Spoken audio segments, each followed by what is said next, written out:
For the central west slopes and plains, fine and mainly sunny, a mild day. Dubbo and Parkes both fine and 24. For the upper western region, fine with high cloud increasing in the west, a mild to warm day. Cobar fine 25, Burke fine and 27.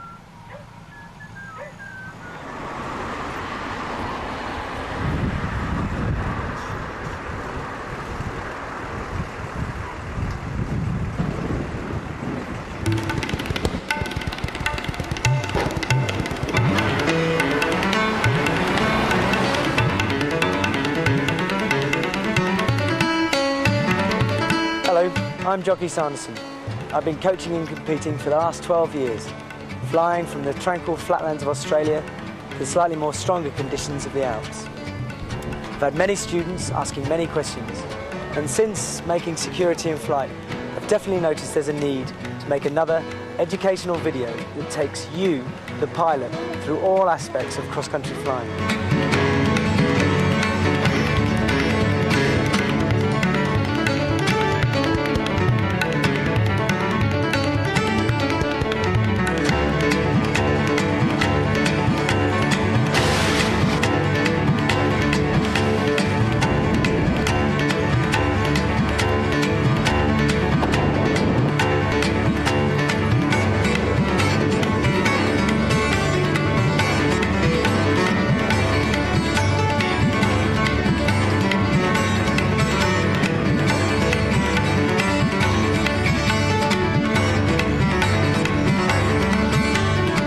Might go over Barra, but depending on the wind direction and strength, hopefully we'll stay over the slightly more hillocky areas, using that line of cloud to go on our big distance.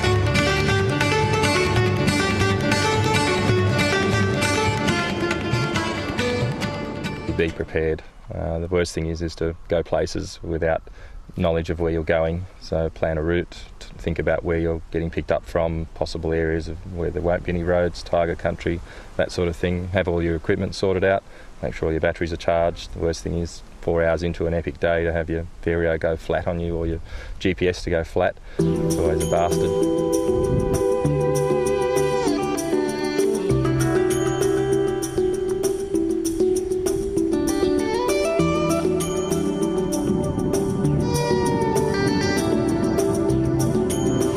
If you ever want to imagine how the air is flowing around mountains or up valleys, then just think of the water, because water and air move in very similar ways. For example, like here in Bondi Beach, you can see the waves crashing up and over and around these isolated rocks here and accelerating up these narrow little gullies and valleys. That's exactly what the air does. So if you want to imagine what it's doing, if you arrive at a new site and you haven't flown it, then just imagine what the water would be doing, and there you'll get a pretty good idea and picture in your head of where to go and where not to go.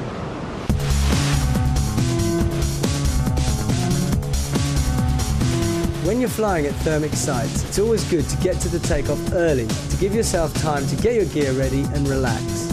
And when the conditions become good enough for you to stay up, then you should go. This gives you plenty of time in the air to assess the conditions as they do change from day to day.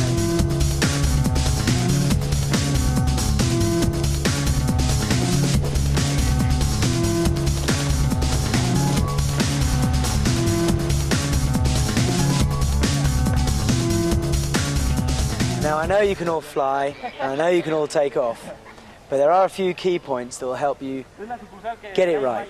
Because when you're cross-country flying, when you're travelling around the world, you may come to sites like this, which are very tight, very small, quite steep, with a few obstacles around. So you've got to get your takeoff absolutely perfect. So a few tips. First is practice ground handling at home. Don't just think, if it's not flyable, I'm not going to bother getting my glider out. Practice, practice, practice. Try and practice doing the cross-hand launch, which is keeping the right hand in the right brake and the left hand in the left brake, so that when you pull it up, it's all there. You brake it, you keep moving backwards, you turn, the correct hand's in the correct brake, and you go. That minimises the fumbling around and the possibility of having a big front collapse. When you pop it up, make sure it's straight into the wind and you brake, control, keep moving down the hill, especially if the wind is light. Keep the pressure on the glider and move down the hill and take off. If, for some reason, especially on a thermic site, you are taking off and you're taken to the left, then go to the left with it and pull on the right brake, settle it down, allow it to stabilize into wind, and then you'll take off, rather than just fighting it and just crashing into the bushes to the side of the takeoff. Just go with it, swing underneath it, run down the hill and take off.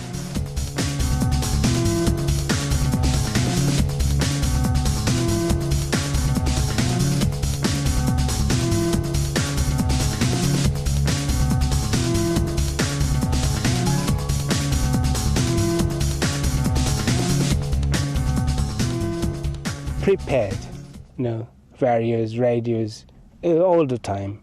So when I'm teaching my, competition pilot, at 10 o'clock before sleep, you have to be ready with the batteries and everything, and then in the morning, you no hurry.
Myself, my first cross country was, I never thought, or I never planned before.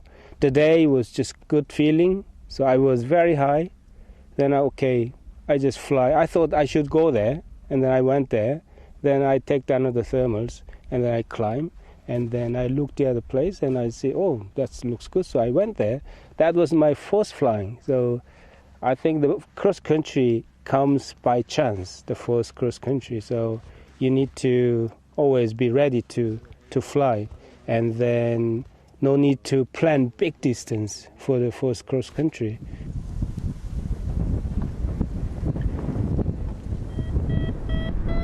The important thing to do after taking off is take off and do your first leg into wind, if there is a into-wind leg.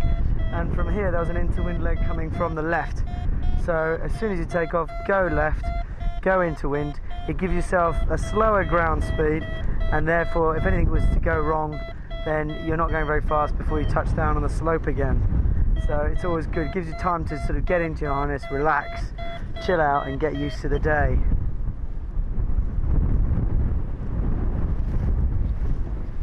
So now we're just soaring in front of a takeoff. The air's coming up, thermals are working good, there's nice cumulus out in the flatlands. Things are looking very nice today. So we're just cruising up and down the ridge, soaring in the gentle dynamic flow of the air as it is deflected up the ridge, up the hill. Now what we'll do is we'll hook the cores that come up these bowls here. Here's one, so we'll do a nice turn round to the left. You can bury the brake in the core because it's good to turn in the lift section so that you maximise the efficiency of the soaring beat. Okay, now as I come towards the hill, you always want to be weight shifting slightly away so that if anything does go wrong, deflations, whatever, you're immediately weight shifting away from danger, which is the hill. Early in the day, or when the lift is weak, you must be prepared to get in close to the hill to make the most out of any air that's going up, elegantly banking on the hard lift sections and then easing it off as you drop back into your next soaring beat. See, this hill is very good example of a flat top mountain.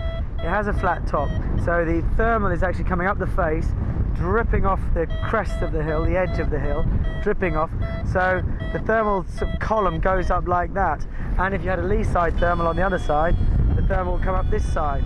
So in the middle, at the top of the hill, you have a triangle of dead air. So you always want to avoid that, because what happens if people are concentrating too much on trying to circle in the lift, they circle, go over the back of the flat top too low, get in the sort of dead air and end up top landing again. So it's always important to sort of do a running track shaped thermal when you're low in front of a launch or in front of a flat mountain. So what you do is you point into wind, you use the lift, turn, go downwind, quickly turn back into wind, use the lift into wind, turn quickly into wind. By doing that, you stay in the column of lift and you don't get circled back onto the flat top and have to land. Often you find better lift upwind. This means that if you're flying in a thermal, you've no idea where the best part of the thermal is. If in doubt, you just head back upwind. And the reason behind this is that thermals drift downwind. So if you have, say, a hot rock which is producing a thermal or a field, the strong thermals will climb very quickly and the weak thermals will get drifted by the wind. So if you're thermaling in a weak thermal, if you go upwind, then you hit the stronger one because it gets drifted less by the wind. So search upwind is a very, very good piece of advice. When there's thermals in both the flatlands and on the hill, you have to make the decision to cut out if it's not working on the hill. So if it's very flat and very sinky on the hillside, it's normally because the air is being drawn into the flatlands where it's actually lifting. So if you arrive at a hill and there's not much doing, then have a look out in the flats and see if the thermal is releasing, normally from the trigger point, which will be the flatlands, and then a tree line, and that's where it releases, which is just in front of the hill itself. So we're now going on a glide straight. We're in sync now, but we're going straight towards the thermal that we know is working, because we can see another pilot is thermaling in it. If you do find yourself low in a more stable, warm valley breeze, then fly downwind over a source, for example a ploughed field. And if you hit lift, turn back into wind and hold that for a few seconds, and then quickly turn back downwind and quickly back into wind again, holding it and then turning again. Keep doing that running track shape 360 and allow yourself to be drifted off the source as the thermal goes downwind over other smaller thermals. Soon it will gather momentum and trigger from buildings, for example. As the thermal is then pushed up into the cooler, calmer air, then it rises faster and your downwind legs are not so sinky and it's constant lift all the way around in your 360. Stay in the 360, coring the thermal well all the way to base. Getting better now. Here we are. This is good. Pilot's going to the left, so I'm going to go to the left too. Lasted for a good 4 seconds, so I'll turn around in this one. As a basic rule of thumb, whenever you enter lift, wait 4 seconds and then turn, because that's the time it takes you to do a full 360 and stay in the lift section. Thermaling isn't just about doing 360s. You often have to fly straight for a while or do 180-degree turns just to stay in the best section of lift.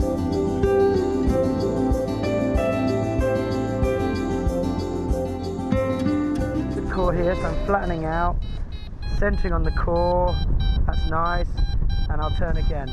I felt my wing drop quite heavily on the right side, which means I'm very close to the edge of the thermal on that right side, which is about there now.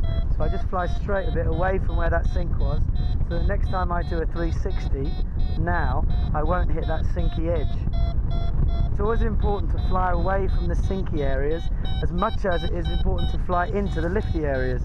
So always note when you're doing your 360, if there's a section of the 360 that is actually in sync, then just turn away from it, fly straight for a few seconds and then turn again. And that way you always tighten up on the best part of the lift and avoid the sink. I sort of changing every time my directions in thermals, keep the bank and then try to stay in the lift, and I normally so much concentrate to listen to my value. So I always changing the where lift is. If the sounds come down, I changing the direction. So then I don't really turns as a 360. My turn is sort of really like how you say that, all the times changing. So then kind of I try to follow the thermal. So most of people just want to 360 in the thermal, but it's not true really. You just have to change all the time your angle, so you have to work a lot to stay in the lift. So for me, it's very important to keep the distensions and then really with the vario. You can see our pal that we're flying with here. He's the guy that showed me where the lift was. So you show a bit of etiquette in the thermal by arriving and obviously going the same way he is, but more importantly, you join the thermal, you join his circle on the outside of his circle. That way it says that yes, I've seen you, I'm going to avoid you by going on the outside, and we'll use this thermal together. If you fly straight at the centre of the thermal and the centre of his turn, then he doesn't know whether he's seen you. He'll probably have to fly away from the lift, and therefore he'll be pretty angry with you, and so it destroys his day, pretty much destroys yours.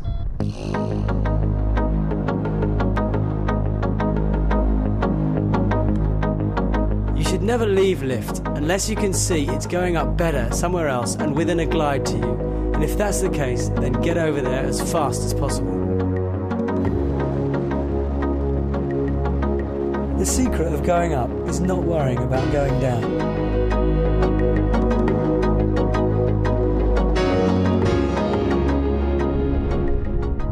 Okay, so we're now approaching the sunny area. We've got quite a lot of shade to our right, so we're avoiding that place, and we're going more for the sort of sun. Now there's a nice brown ploughed field surrounded by green fields and grass, so the contrast in both temperature and texture is there. We've got dry dirt surrounded by moist, cool grass, so immediately that's a perfect place for a thermal source to start. Now here we are, we're above it, we've hit a core, so we're going to turn. My rule in general is when I first hit a thermal, if it's a reasonably strong core, then I try to turn quite quickly, because I find that if it's worse to fall out the other side of it than to not have quite hit the core, but the next time round you know that you can go a bit wider and enter more into the core. So that's a rule of thumb that I normally have. If it's a weaker thermal, then I tend to maybe stay a little bit longer, because it's more difficult to know exactly where the core is, and it's less important if you fall out of it.